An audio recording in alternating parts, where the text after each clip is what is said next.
أخي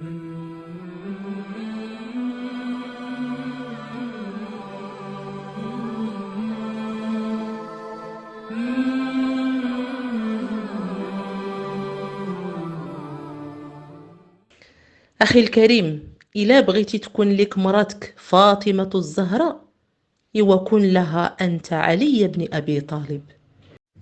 بسم الله الرحمن الرحيم، وأعوذ بالله السميع العليم من الشيطان الرجيم، ولا حول ولا قوة إلا بالله العلي العظيم. اللهم صل وسلم وبارك على سيدنا محمد وعلى أصحابه الطاهرين ومن تبعهم في نشر الدعوة والعمل بها إلى يوم الدين، آمين يا رب العالمين.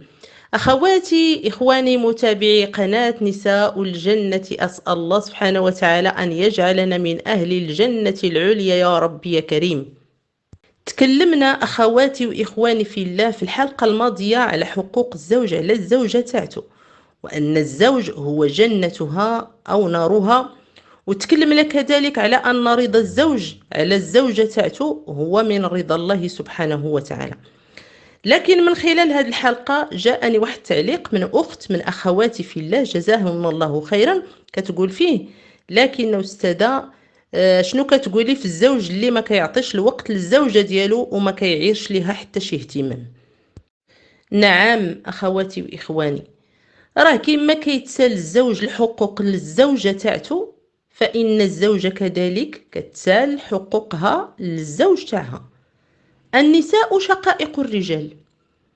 أخواتي وإخواني، هناك بعض الرجال، بعض لا أعمم، اللي كيستعلاو على الزوجات تاعهم وتيتكبروا عليهم وتيحقروهم وما مهلينش فيهم. راه كيما انت عندها أمانة فهي كذلك هي أمانة عندك. والله سبحانه وتعالى تيقول: فإن أطعنكم فلا تبغوا عليهن سبيلا إن الله كان عليا كبيرا. أشنو كتعني هذه الآية الكريمة اللي هي قول الله سبحانه وتعالى: فإذا أطاعتك زوجتك وقدمت لك داك الشيء اللي كتحتاج مما أباحه الله لك منها، وهيئت لك الطعام ونظفت لك حويجاتك ونظفت البيت تاعك وطمأنيتي على وليداتك مقابلهم بالتربية الحسنة والتعليم ديالهم إلى غير ذلك، إذن فلا سبيل لك عليها.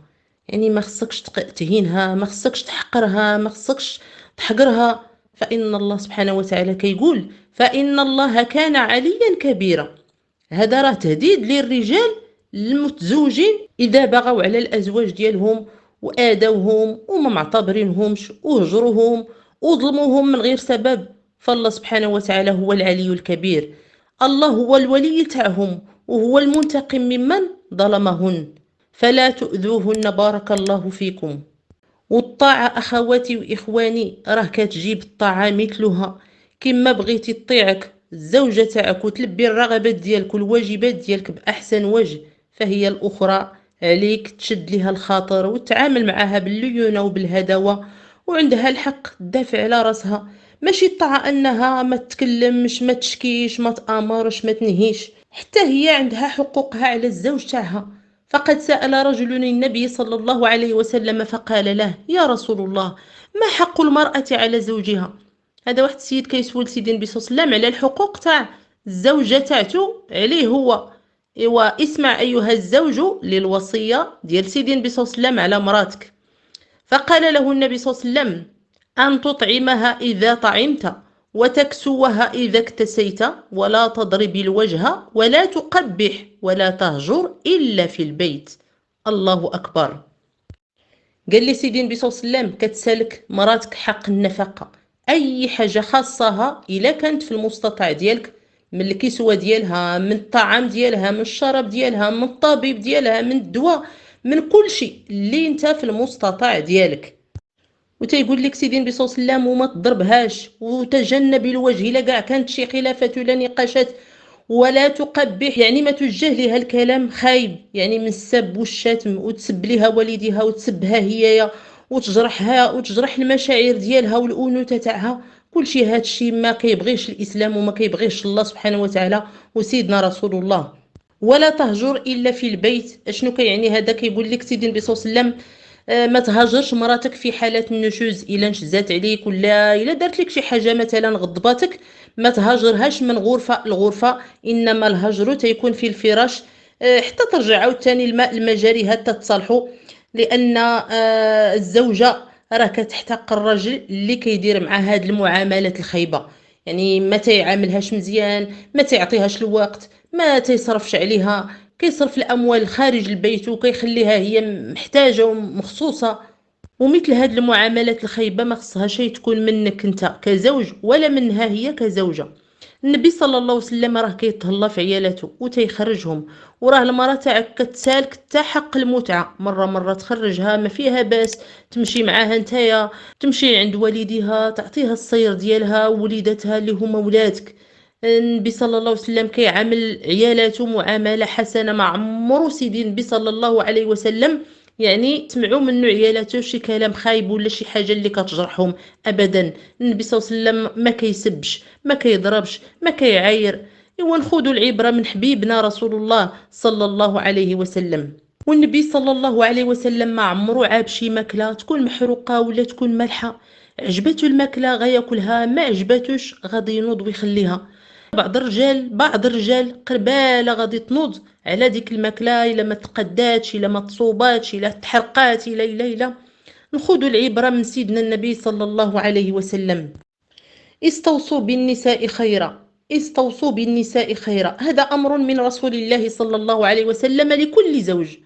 وقال كذلك صلى الله عليه وسلم: اكمل المؤمنين احسنهم خلقا وخياركم خياركم لنسائكم. يعني أكمل المؤمنين أحسنهم خلقا، اللي فيه الأخلاق مزيانة هو أكمل المؤمنين. وخياركم شكون هو؟ أخياركم هو خيركم لنسائهم. روى الإمام مسلم من حديث أبي ذر أن النبي صلى الله عليه وسلم قال له: لا تحقرن من المعروف شيئا ولو أن تلقى أخاك بوجه طليق. فأولى الناس بطلاقة الوجه من الرجل هي امرته، لأنها هي أقرب الناس ليه. وهناك اخواتي واخواني بعض الازواج اللي ما كيلقاوش عندهم عيالاتهم ديك الابتسامه المشرقه وديك الليونه وديك الكلمه الطيبه، الكلمه الطيبه اللي كتقاد الخاطر. وكاينين كاع الازواج اللي ما كيسميوش عيالاتهم بالاسم ديالهم، كيعيطوا ليهم غير والمراه ولا فين كاتا. لماذا؟ علاش اخواتي واخواني؟